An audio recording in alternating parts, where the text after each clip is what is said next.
Hey everybody, I'm ZombieJohnny. Today we're going to be taking a look at my favorite anime film and manga of all time. This is Akira. Akira was written and illustrated by Katsuhiro Otomo and published in 1982 for Young Magazine. 1982? That's 2 years earlier than Dragon Ball. It's absolutely shocking to know that this manga was published in 1982. It's way ahead of its time. The Japanese publication ended in 1990, so the lifespan of this manga was pretty long. The English translation came out in 1984. The publication that I have is a combination of Kodansha re-release and the Dark Horse First Publishing. They actually went through the effort of swapping the pages so that the manga reads from left to right. So, it's a manga that reads like a comic book. Even though the manga is 2,000 plus pages, I blasted through it in about 3 days, maybe only reading for about 3 or 4 hours at a time. You get so completely engrossed in the universe of Akira that the pages practically turn themselves. I remember looking at this series and thinking, that's a huge undertaking, but when I started reading it, I couldn't put it down. This is probably the 4th or 5th time I've read through it. The story starts off with the tale of Tokyo being destroyed and it sparks World War III. After Tokyo being rebuilt and reclaimed as Neo-Tokyo, you are introduced to Kaneda, Tetsuo, and the biker gang that they are part of. They are a group of delinquents that are running rampant in the city. Neo-Tokyo is the setting of the story, and it's a desolate place filled with horrible gang violence and terrorist groups. After exploring the ruins of old Tokyo, Tetsuo is in a horrible accident involving a strange young kid and is escorted away by a military force. Following the accident, the biker gang is put into a reform school. Shortly thereafter, Kaneda gets tangled up with a terrorist group and meets a young girl named Kei. The terrorist group that Kei is a part of is chasing after the strange young boy that Tetsuo crashed into, named Takashi. He is a part of a strange group of military children that have been experimented on and have special psychic abilities. When Tetsuo crashed into Takashi, it triggered something inside of him and awakened his special abilities. Tetsuo now shares those same abilities with those special military children. They're all given strong synthetic drugs that keep their abilities under control. Tetsuo runs away from the military and their experiments becomes very ill and requires the drugs they have been feeding him. Instead of turning back to the military, he goes back to his old ways of gang violence and completely tears apart the members of the Joker gang. By killing his way to the top with his special abilities, it gains him access to the street drugs that they have in their possession.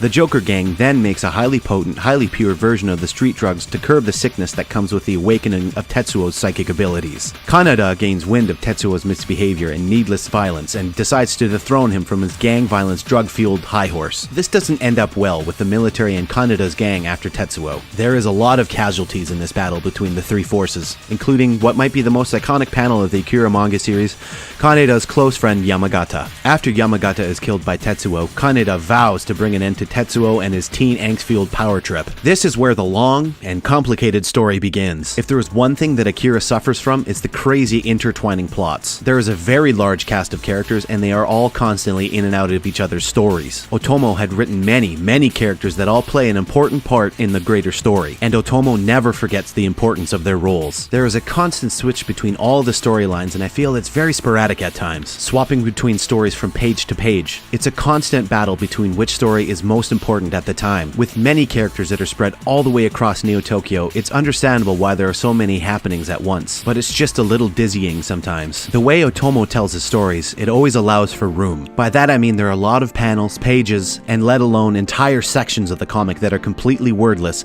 and are just purely art. These panels that are just purely art are some of the most beautifully done pieces of visual storytelling I have ever seen. This manga is truly nothing short of amazing. It's unbelievable to me that it started in 1982. Manga generally has a distinctive art style. It's been very stylized for a long time, but the art of Akira has almost no set style. Sometimes the line work doesn't feel like a manga at all. It feels more like a North American comic book. Otomo's art style is truly something so unique. At times it almost feels like a lifelike rendering. And other times it does have that very stylized manga feel as well. It has such a beautiful balance, and if there's something that Otomo is amazing at and is prevalent throughout the entire manga, it's architecture. His renderings of a bustling city with skyscrapers working all the way down to the street level is something spectacular. Even some of the panels that depict an industrial or technology-based area are so damn realistic. I don't know where he got his references from, but damn. Did he ever nail the scenery and setting for the series? The city and the scenery almost become their own character.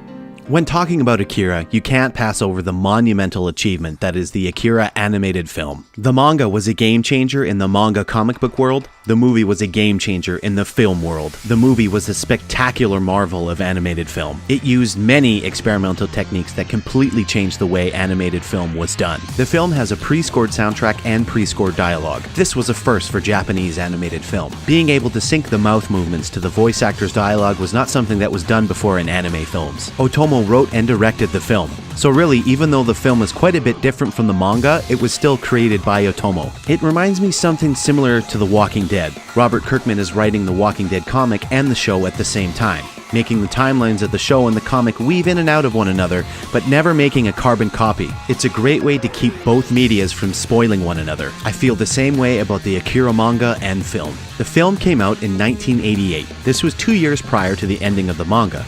So Otomo was writing the manga and working on the film during this time. They had to, if you will, trim the fat. The film really only takes place during the first, second, and some of the fifth and some of the sixth manga volumes. They don't really dive too deep into the expanded story that is the manga series in the film. Akira doesn't even make an appearance in the film, except only in sort of a spirit form. Even though the manga ended after the film, they actually have similar endings, except the fact that they ride into Neo Tokyo and that claim that Akira still lives on in the manga. The film kind of has an open ending. It zooms into a ball of light and it appears that the universe is beginning anew. I can imagine that there are countless amount of manga writers and artists, even comic book artists and writers that are hugely influenced by this piece of art. That is truly what it is. It's not just a comic book or a picture book. This is a work of art in storytelling and artistry. When I was younger, I would have been around, say, 11 or 12. I asked my mom to order Akira Volume 5 for me. Why not Volume 1 first?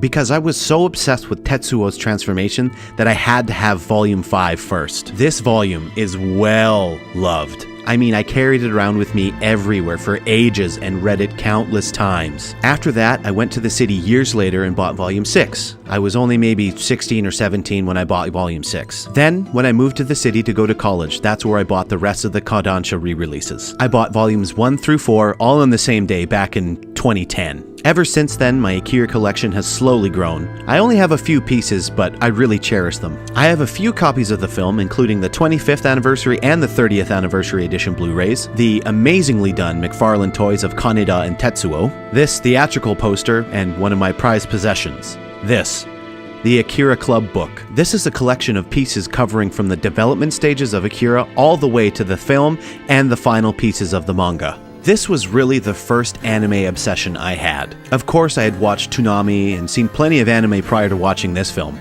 but they didn't stick with me as much as Akira did. I can still recall seeing a VHS release of Akira on Space Channel, which is like the Canadian version of the Sci-Fi Channel, and just being in absolute amazement of the Akira commercial and being so curious as to what it is and why it looks so damn amazing. After seeing the film through completely legitimate means called LimeWire, I was totally hooked. The version that I first saw was the Streamline dub starring Cam Clark and Jan Robinson, also known to me as Liquid Snake and Leisure Suit Larry. The newer versions of the film star Johnny Young Bosch, or Vash from Trigun, and Joshua Seth, or Tai from Digimon. My adolescent self was constantly drawing Kaneda and Tetsuo and scrawling the Akira Japanese kanji all over my notebooks, quoting the movie, wishing I had a motorcycle license so I could rip around town feeling like a badass. Before owning the manga, I used to draw my own with stills from the movie as reference. To this day, I still have to read through the manga and watch the movie at least once a year, forever keeping the story and art in my memory.